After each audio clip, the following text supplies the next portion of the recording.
I can start to see some cracks now appearing in the volume of new car supply started to creep back in. Manufacturers starting to get more animated around expectations, which is great for me because when car supermarkets are at their best, it's when the manufacturers are wanting aspirational growth, which puts the dealers under pressure. They've got self-registration, they've got demos and loan cars that fill in their forecourts, and then I then get more choice available to me. So.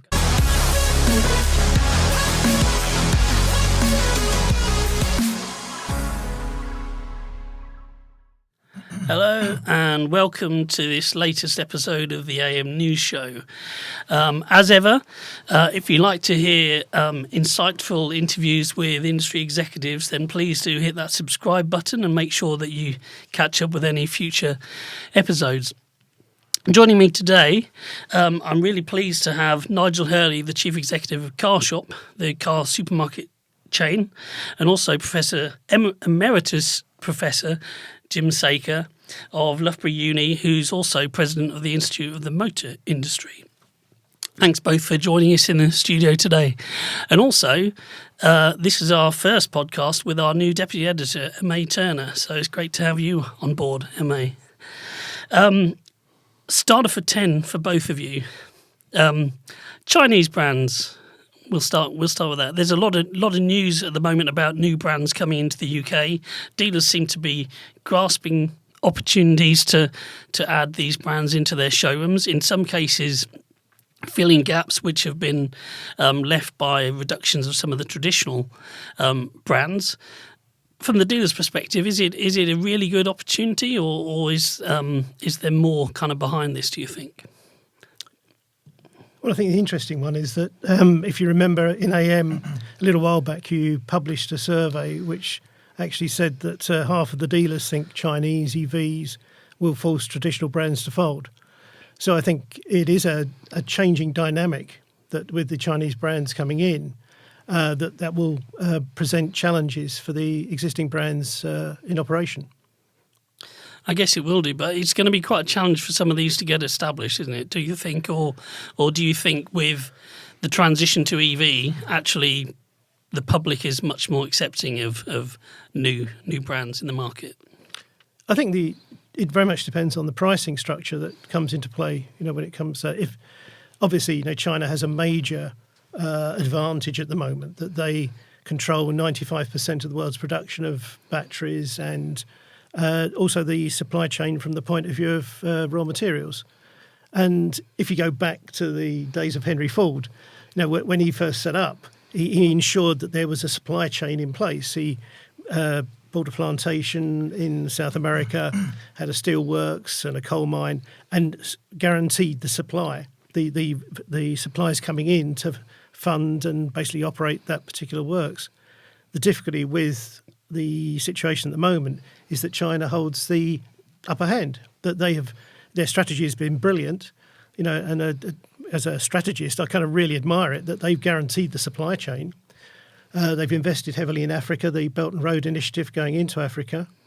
80% of the world's cobalt, which is a key factor in current battery production, comes from the Democratic Republic of Congo. Lithium has gone up 700% in the last year, that sort of thing. So therefore they have a control over those raw materials, and therefore the Chinese brands have a real strength when they come into the UK, that they can potentially dictate the pricing and come in and have the opportunity to make big inroads. Okay. And you wrote recently for us, Jim, about, I guess, a lack of government understanding and support for the incumbent brands in the UK. What in an ideal world, what should be happening? Well, what should have happened is fundamentally if a government suddenly decides that 2030 is a date, which is a completely random date. It was just basically wasn't Europe. I don't know why they chose that. Maybe it was they wanted to be different to the EU. But if you're going to do that, you have to guarantee that you've got a supply chain and an industry capable of basically producing the product. Now, if you're then handing that over to the Chinese manufacturers, it's almost as if the UK government have gone, OK, fair enough. Here you are. It's all here. We've set up the system. You have all the controls in the supply chain to come and take over the sector. And I think that didn't make any sense at all. Why would you do that? And then we've got a situation now with the various penalty clauses coming in towards the 2030. With the mandate. Yeah, 2024, you've got to have 22% of your fleet in that particular EV category. Now, that penalises actually the companies that have actually invested in manufacturing in the UK. So if you looked at sort of Ford, they're currently running at 3.5%, Toyota are low as well, Land Rover are low, Stellantis, the Vauxhall, around about 12% at the moment. So they potentially are being penalised, and they're the ones that have been investing in the UK. And there's a lot of employment based around those manufacturing plants. So the question is, why would the government do that? And I haven't had a sensible answer from anybody concerning Jim, that. what would have made a sensible strategy then for the UK? I think it makes an awful lot of sense to go to 2035. We're along with Europe. Europe has longer to prepare for this. We don't have any critical minerals, or we don't appear to have got any critical minerals to actually make our own batteries in the UK. With Brexit, it's very difficult to import them without all the tariffs. So therefore, anything that's on the battery front that's manufactured in the UK isn't going to be competitively viable. Europe has relinquished a lot of mining restrictions, and so therefore they are looking for these critical minerals so to be self-sustainable and not be reliant on China. 2035 gives the German manufacturers, the French and the Italians time to get their house in order, whereas we're pushing ahead at 2030 when we won't be ready. It does seem as well, thinking back to when the government announced the 2030 end of new ICE cars and 2035 for the market to effectively be all zero emissions. I think at the time it occurred to me, well, you're basically talking 2 product cycles. So you're now suddenly dropping this on manufacturers who will already be planning ahead what the next car is going to be in 6, 7, 8 years' time. And they've effectively then only got one product cycle to then manage it so that they can meet those mandates. The time constraints were far too quick. It just didn't make any sense. If you take Jaguar Land Rover, they were 93% diesel, and you're asking them to flip almost the whole product range within the space of, you say, 2 cycles. And that presents a challenge. Also, other companies have had different strategies as regards emissions. Obviously, hybrids, there's self-charging hybrids, that sort of thing with Toyota, Honda, Hyundai. Those have been very much going down that particular route. And so therefore you're going, well, how does this make any sense? Why are you doing this? And then on top of that, start to penalise the people who have invested in the UK. So I think it's a kind of a sense, these are sanity check really from the government's point of view to say, look, what are we doing this right or doing it wrong? And I think it's interesting that the House of Lords have now launched this committee to investigate and look at whether 2030 and how the progress is going on, whether it in fact is viable for the UK. I think one of the key things from that was that, they want to understand what the plan is from the government to get there. And as far as I'm aware, since they've announced it, there hasn't really been a plan. No, and the infrastructure becomes a factor as well. And there's issues about planning permission at service stations. People are not getting that. Whether the grid can hold up with a whole load of electric vehicles being charged in various areas. Whole range of issues that make no real sense. If you're going to set an objective like that, you have to have a strategy to get there. And basically, I would argue they never had a strategy to get there. Mm-hmm. The industry, being the industry that we're in, will do its best to adapt as quickly as it possibly can and get there, I guess, when it's the nature of what dealers and manufacturers do. But it does depend if you're a global company or not. And so therefore, when you look at it, which countries are going to go BEV? China will, because they have an advantage in that. When you look at Europe, they will possibly go BEV. The US appears to be going that particular. Africa, not sure. How does that work? Latin America is more likely to go biofuels. Ideally, I don't think Japan wants to go electric. They have no natural resources, and basically having nuclear power stations on major fault lines around the Pacific is a big challenge. And their Prime Minister has been talking about that in saying, look, this is a problem. How do we get the electricity supply? So therefore, they would probably prefer to go hydrogen. And, hydrogen appears to be the long-term solution. because we spent the last 100 years raping the earth of forest, the fossil fuels. Now we're going to rape the earth of critical minerals. What do we leave to our ancestors and our children going forward? So it makes a lot of sense that when you look at the global perspective, some countries would prefer to go different routes, whereas our government have gone, right, we're going to do BEV. And without any other suggestions.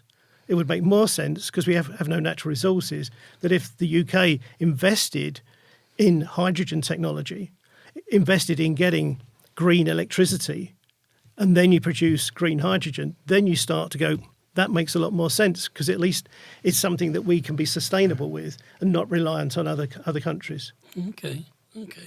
Nigel, from the retailer's perspective, the government, albeit they haven't really set out the strategy, but they have been quite explicit about the 2030 deadline. Are you okay with that? As from the retailer's perspective, do you then have to put a plan in place so that your business will evolve to kind of to cater for that? And how do you bring customers along with you? We've seen quite a bit of reticence this year and impact on used EV values from clearly the supply coming through is exceeding the demand. So how do you bring people along with you?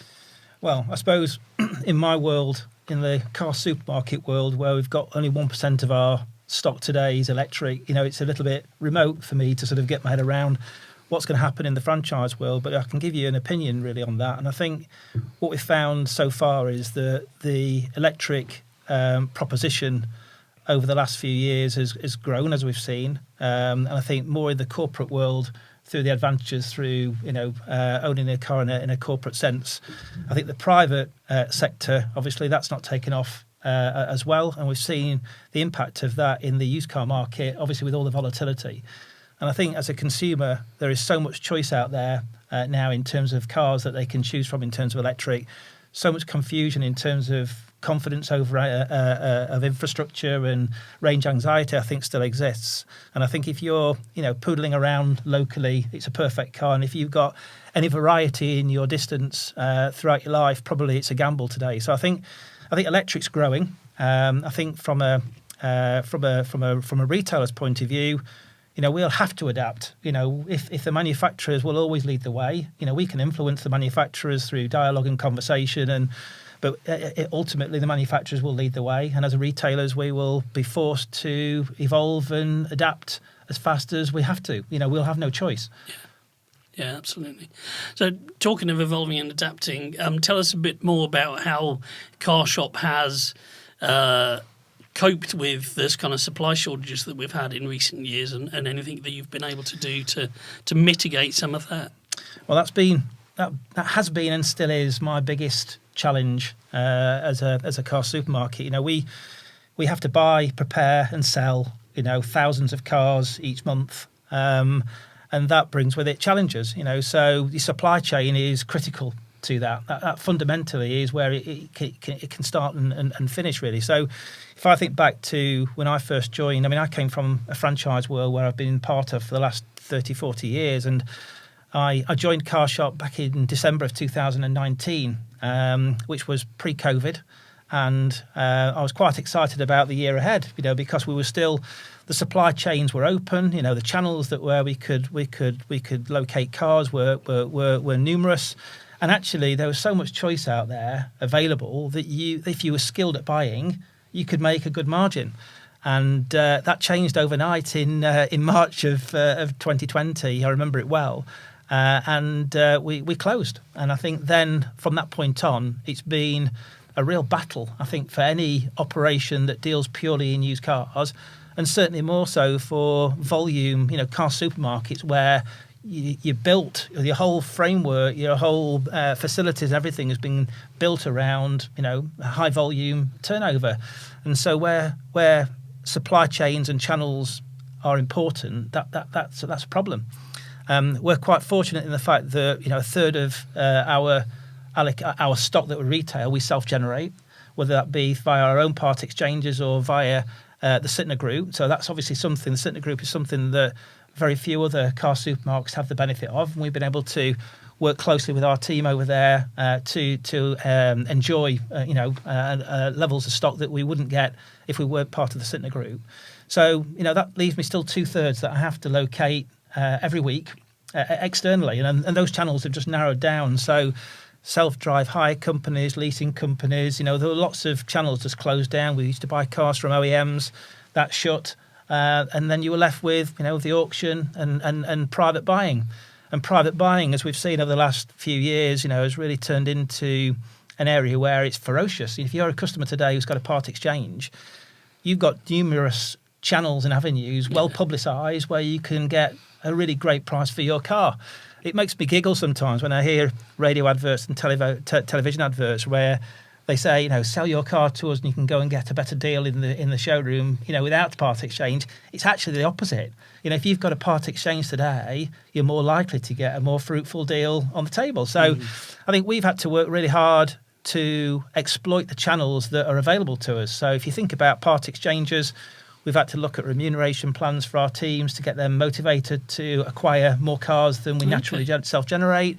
The measurement of that by individuals, so we can look at who's doing well in that area and who's not. So we've had to really sort of think about where can we get cars, part exchanges, and how do we influence that with our teams? How do we motivate that workforce to actually be better at generating part exchanges that we can go again and retail?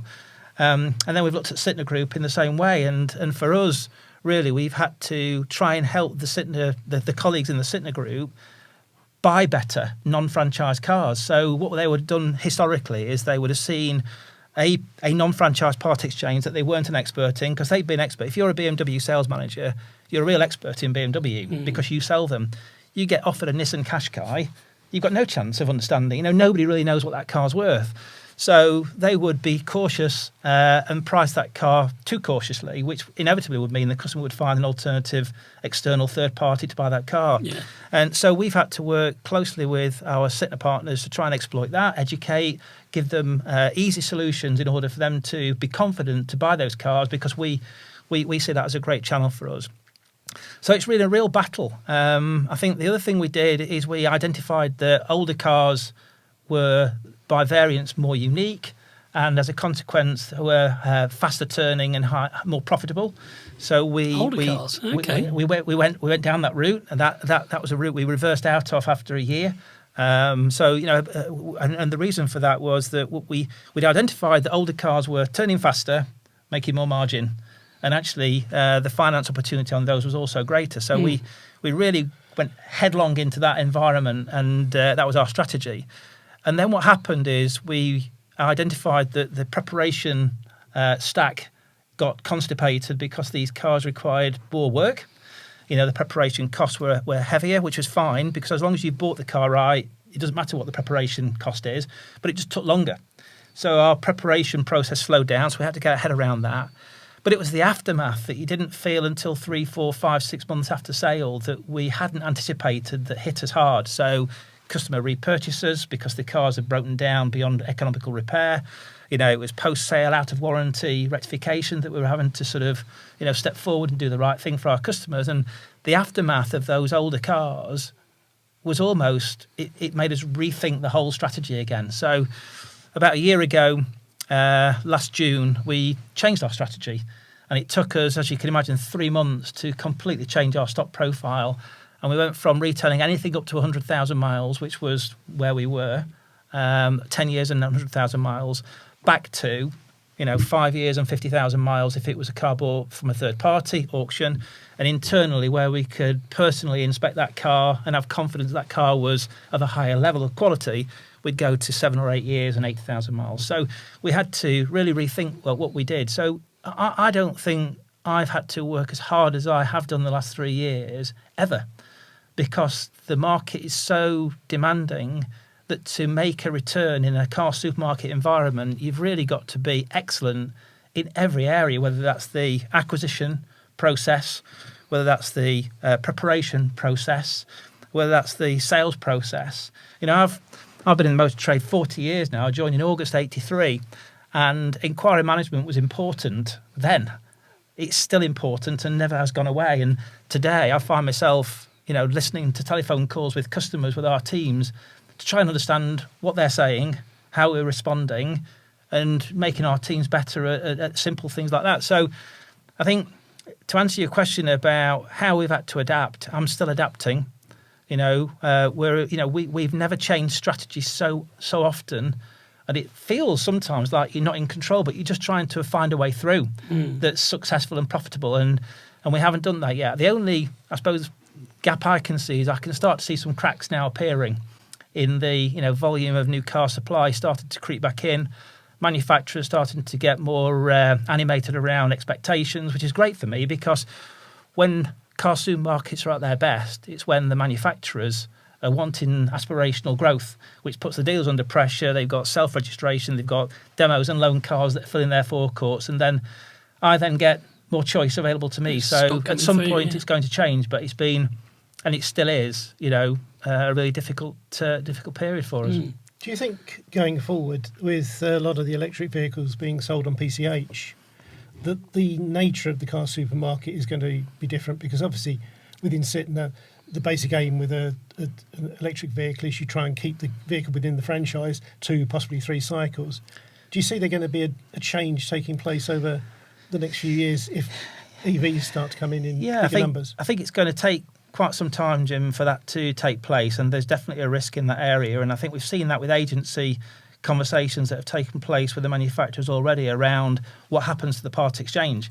And I think so. We at some point in the future, those channels will start to maybe deteriorate. It could be quite some years to come before that happens, but I'm hoping that in the meantime, it won't. Things will open up and more channels will open up, so that area of that channel won't affect us as much as the other channels that have now opened up to compensate for that. I don't think it will ever be as bad as what it's been and what it is.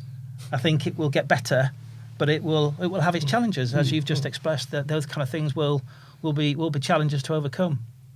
I suppose there will still be that lack of stock that has to filter through. That, I mean, traditionally, if we were a natural 2.2 million market, and we've had certainly 2 years at kind of 1.6, so there's still, as businesses such as yours, focusing on those kind of up to 5 years or up to 7 year cars, you're still going to be battling other businesses for the stock that is out there completely. In those years. And I think what we've also battled with is the franchise dealers, because what happened, if you think 4 years ago, their forecourts were full with nearly new, pre-registered cars, ex-demonstrators, ex-staff CBS loan cars, and their own generated retail part exchanges that were low time consuming in their workshops, because the franchise retailers, really, their workshops are built around retail hours, retail service. The internal stuff, really, the service managers aren't that keen on. So the profile of the franchise in 2019 was predominantly 0 to 3. What's happened since then is because they haven't had enough cars themselves, they're now selling 4, 5, and 6 year old cars. Because why wouldn't they? So they're almost competing now with car supermarkets, But over time, I think as those ambitions become more fruitful with the manufacturers, they will have more problems to solve themselves, which will create opportunity for car supermarkets again in the future. Just going back to the year when you were selling older cars up to kind of 10-year, 100,000 mile cars. Interesting where you talked about the kind of the lag and then the kind of impact on the customer experience, because you're a business that kind of prides yourself on being zero faff, aren't you? You want the customer to have a great experience. So did you see that as a kind of threat to your brand then, effectively? The reputation that you have. It wasn't, because we did the right thing. It was the cost of that made us reverse out. So it wasn't the fact that we were worried about the brand reputation, because we managed that, because we did the right thing. We repaired those cars, and if the car was out of warranty and it had developed an issue, then we did what we'd expect us to do as an organisation that is bothered about its customers. But there was a cost attached to that, which was significant, significant. And I think since we've moved back, our margins have actually remained similar. So we're still maintaining the same margin. Our stock turn is similar. And we haven't got the aftermath cost that we had as a consequence of being in that market. So I'm reflecting back now a year after we made that decision, thinking we did the right thing. But at the time, for what we could see, older cars were an opportunity, because not everybody else wanted to get involved with those cars, and they were unique, and you could ask a little bit more for them. So, but we've learned a lesson there. And I think it was more about the volume for us. If you think that we're selling thousands of cars a month, you can get it really wrong really quickly in that kind of volume. If you're 50 cars a week, kind of workforce, you can manage through that in a different way, can't you? But when you're actually buying cars in bulk, you can make some mistakes quite easily when you're in that market. But actually, to do that for a year, for businesses of the scale of yours, to then pivot again is quite nimble. Yeah. Whereas we look at a lot of dealer groups, and actually it is like trying to turn a super tanker, isn't it? But I guess the kind of dialogue and the agility that we've moved into as an organisation within CarShop over the last 3 years actually, is incredible. I think I said at the start, I've never worked as hard.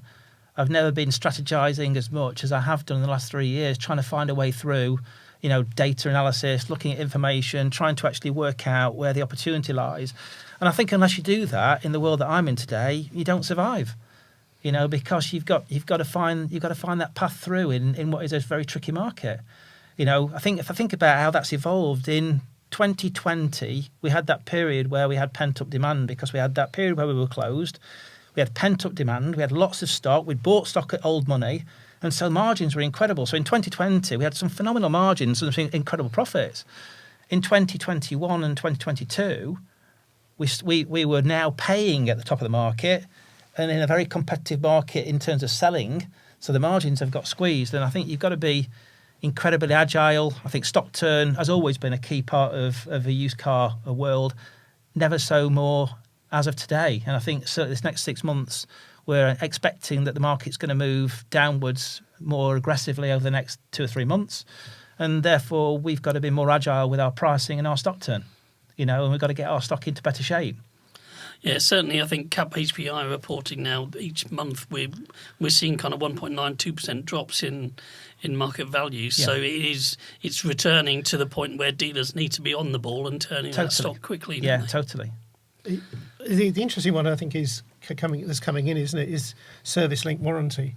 That people like Toyota are doing. If you service with us, we give you a year's warranty, which is obviously allows them to continue on selling older cars. Yeah, at the moment they're not, but they should be. That gives them that opportunity going forward. Yeah, that could have quite an impact on the used car kind of supermarket type of course. And I think it's really interesting. Yeah. But you're in a strong position with Sytner because you. Well, we've got a unique proposition with Sytner where you can exploit that, and why shouldn't we? It's despite that, it's hard work, as we've seen in the industry recently, where people have come in, got out, others have grown, shrunk back. That's the reasons for that. Yeah. What's next to come from CarShop? Your what, 13, 14 sites now? We've got 13 locations that are sales centres, 12 of which you would class as a typical car supermarket, stocking anything from 500 to nearly 1,000 cars on site.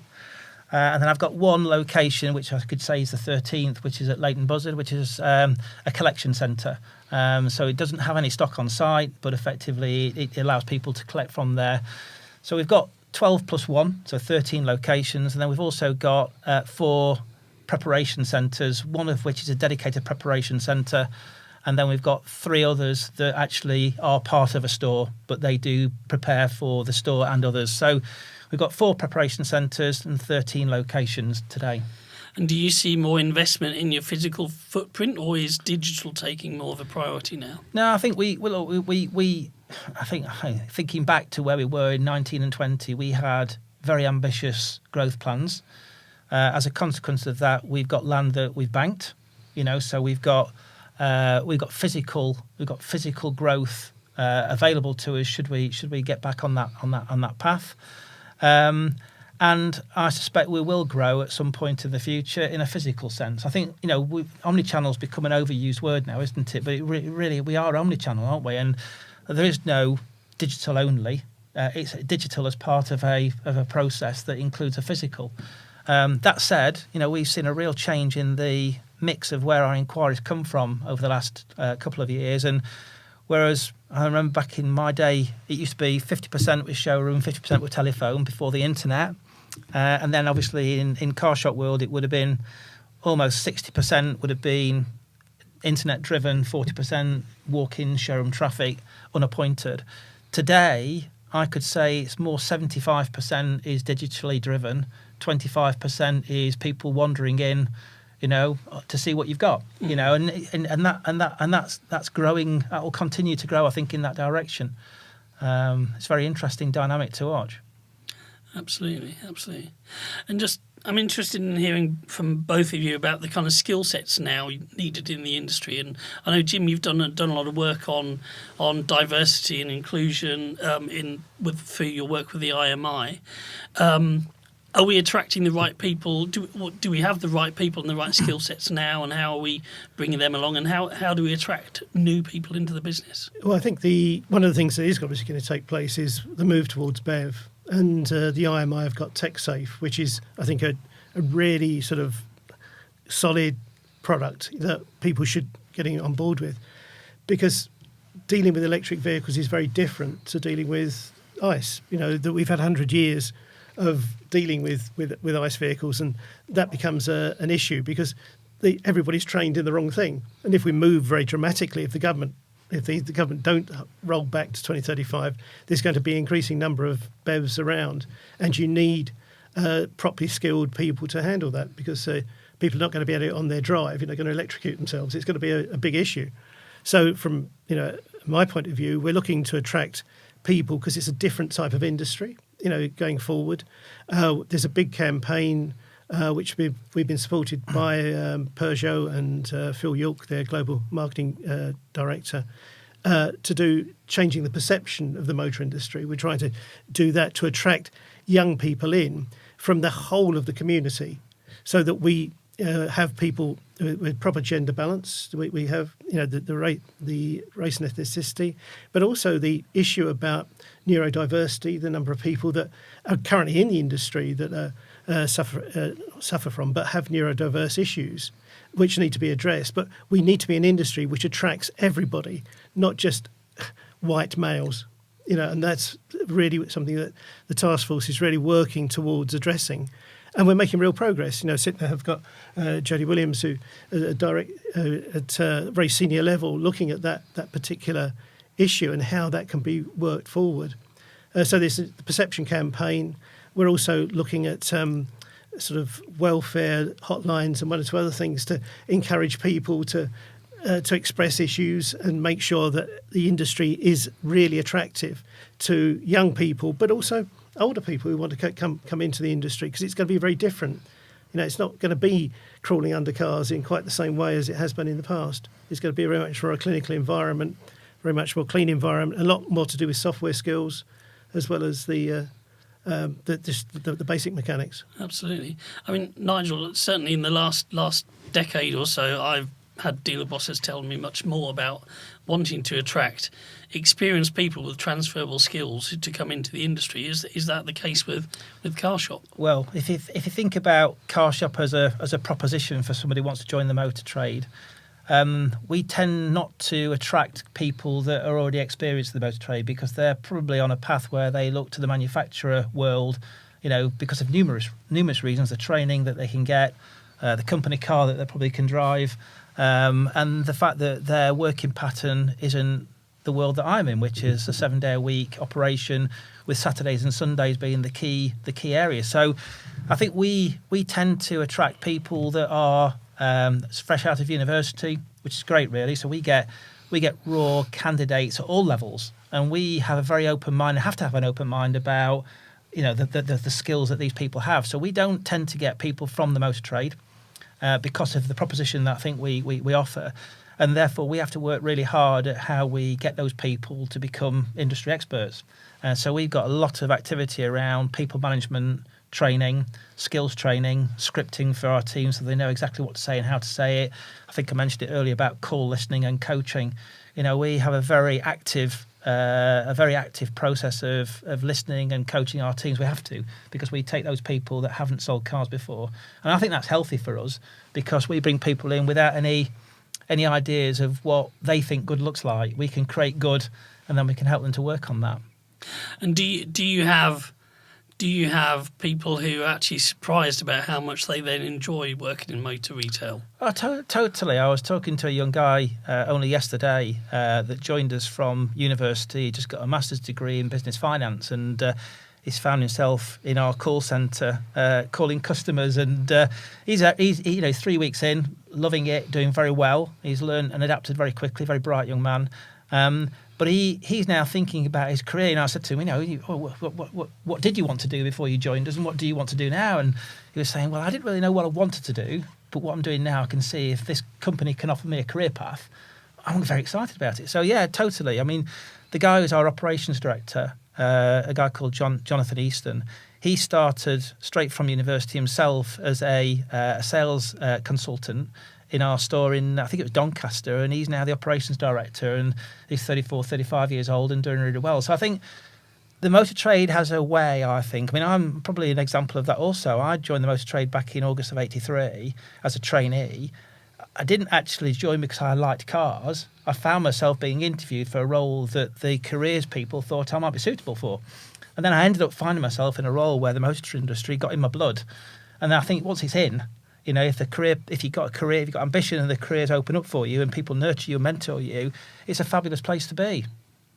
Absolutely. Certainly, you talking to a lot of senior executives in the industry, you can see the industry is a meritocracy. If you work hard and you develop your skills and your abilities, then yeah, you can progress quite well. You do need a supportive employer that completely enables you to do that. Yeah, you've got to have, those doors have got to be open to you. And a little bit of fortune and luck always plays its part. But, you're absolutely right. If you work hard and you've got ambition, the doors will open up. They always will in this world. I think the biggest challenge I find with my team really is management skill. Getting the managers to actually find the right ways in which to get the best out of others. I think that's still probably one of my biggest challenges, really, is they say, don't they, that people leave managers, they don't leave businesses. And it's completely true. And so I'm forever finding out how we can actually get our managers to really figure out how they can be better for their team and themselves to get the best out of people around them. And I think that probably is my biggest challenge today, and probably will be until the day I retire, I suspect. Can I support what Nigel was saying? Because I think all the research we've been looking at is that so many people coming in, especially young people coming in, leave within 6 months. There's one company that has a turnover at 70% almost. That people leave maybe within 6 months, less than a year, and it's how you onboard people, how the manager works with them and alongside them. And it was quite interesting. One group, which group it was, but they said, "Oh yeah, but we're family. We have this. We have a family feel about it." And I said, "But you basically orphan so many people before they actually get into the family. So how does that work?" And it was basically sink or swim. Yeah. Their onboarding process was poor, and as a result, it was a real issue. And it was fascinating when you start to talk to senior manager of that group. He said, "I know what you're talking about, Jim. My son started work here, and at the first night after working, he came back and cried and said, 'Dad, I can't do it. I can't handle this.'" Now, he was senior enough to be able to switch his son from new car sales over to after sales. And the son has just thrived, gone fantastically well.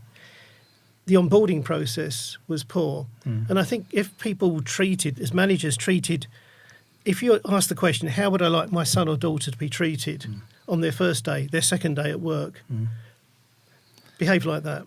You're spot on. You're spot on, Jim. And we've seen. We think about the site. I mean, I've example. I've got a son who's now 22, who's working and been working since he was 16, and I've gone through so many. I've learned so much from his experiences that it makes you question, what you do. But if you think about the whole process about how you can keep that first 6 months is quite a critical period, because how you recruit, then how you onboard and support, and at what point do you let them go? Because when you first start in a new job, you're excited, and actually you can make mistakes because you're in a honeymoon period and the pressure's not really on. But a month or 6 weeks or 8 weeks into being there, expectation grows.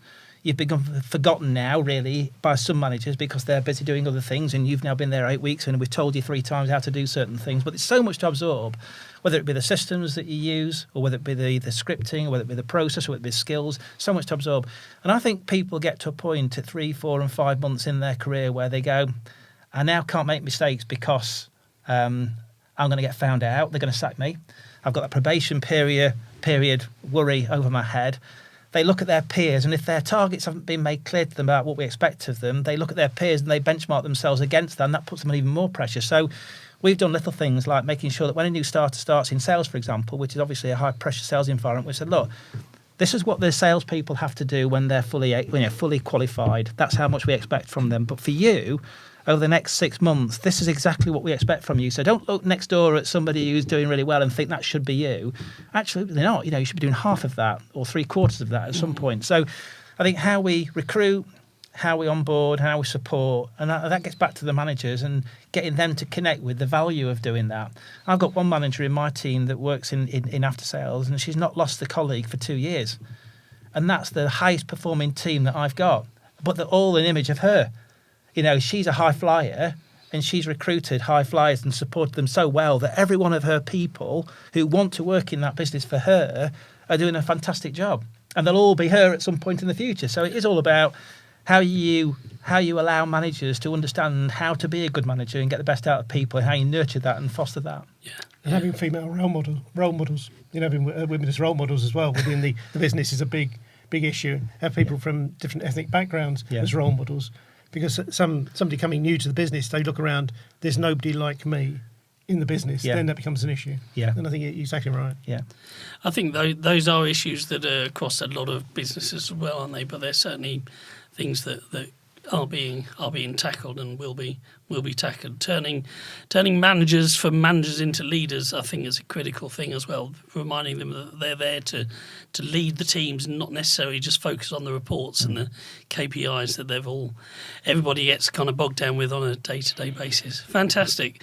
We're going to have to leave it there, I'm afraid. Thank you so much for your time today, Jim and Nigel, and thank you for watching. Like I say, if you are keen to catch up on any of our previous podcasts with the AM News Show, please have a look through the YouTube playlist and hit that subscribe button to make sure you catch our future ones. Thank you.